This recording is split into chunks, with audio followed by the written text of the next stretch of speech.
Hello judges, I'm Tony Rivera from Carlisle High School, and today I will be presenting to you my journey on making my echolocation device and my Flora LED shirt. Starting off with my favorite part, this is going to be my echolocation device.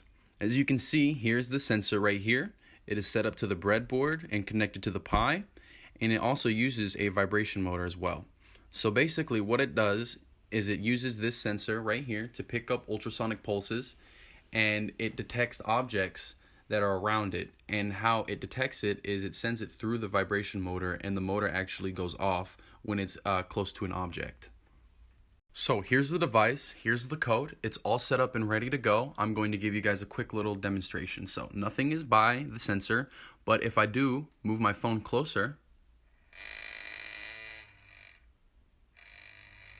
you can hear that the vibration motor is actually going off when it gets close.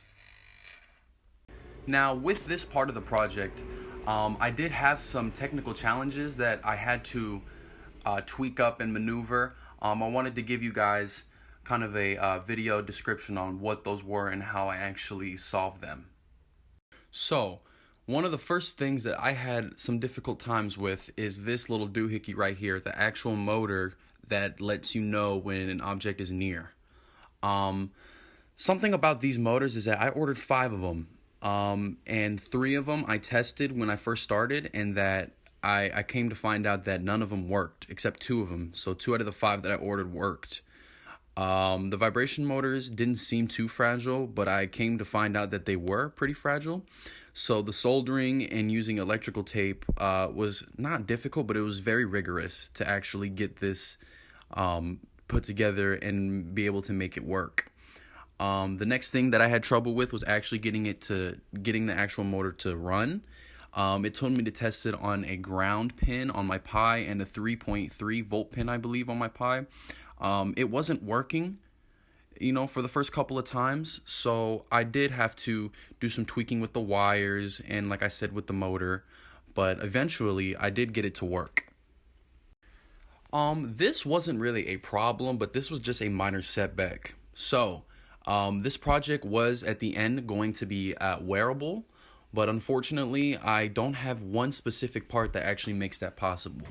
What I came to find out was that when this is in use, it gets very hot on the sides, like steaming hot. And one thing that I saw was that it does need a plastic guard that goes around this part, the front part of the sensor, to keep it cool and to just mitigate short circuit or flammable risks. So unfortunately I didn't have any of those pieces that came with my sensor, but it still works. It still works how it's supposed to, so it was just a little setback. It wasn't really a challenge. It was just a little setback, so I'm happy with how the project turned out overall. The only thing is that you just can't put it into a glove. So the way it all works and is powered up is fairly simple. This is all connected to a breadboard with some wires, and then this breadboard is connected to the GPIO pins in the Pi.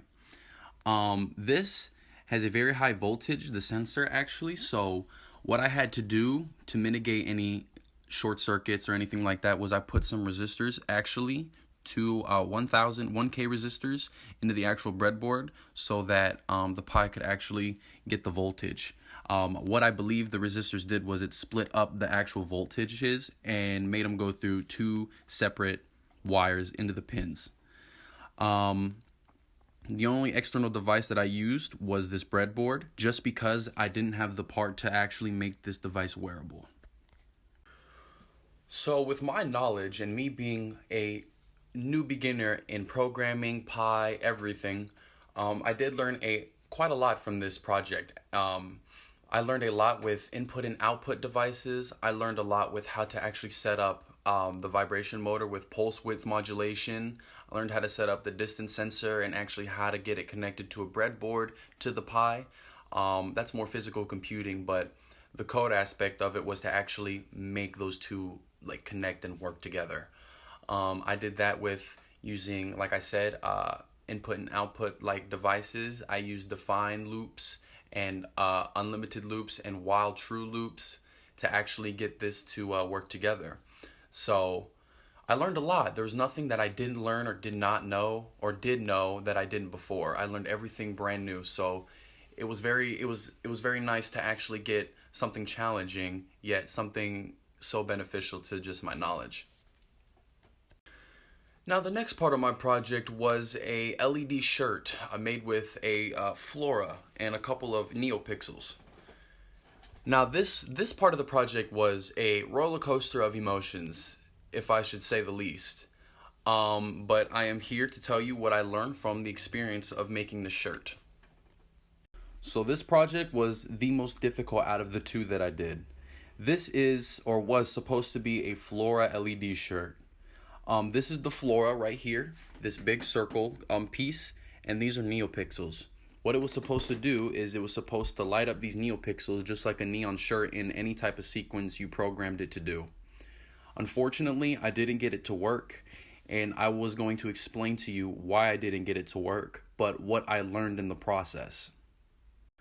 So, the first difficult challenge that I had with this project was the Neopixels. At first, I ordered 4, and they all worked because I tested them with gator clips that came with the kit. You tested them by actually connecting them to these 3 pins right here and to the 3 pins on the Neopixel to see if they light up. As I was actually doing that, all of them lit up, but as I kept working on the project, they short-circuited and actually stopped. I did many things to actually see what the problem was and why these weren't lighting up. I went into the code and I changed some of the code around. There was a couple things about the pin and the strip actually. The pin meaning what pin you're using to get these Neopixels to work, and the strip meaning what kind of Neopixels are you using. I went into the code in the Arduino IDE and actually fixed some of those problems, and the lights still didn't work, which got me to thinking the problem could actually be the Flora and not the LED pixels. Another little challenge that I had, but it wasn't a make or break for the project, was learning how to sew Dataline. Dataline is this string that is actually infused with steel that I use to sew the shirt.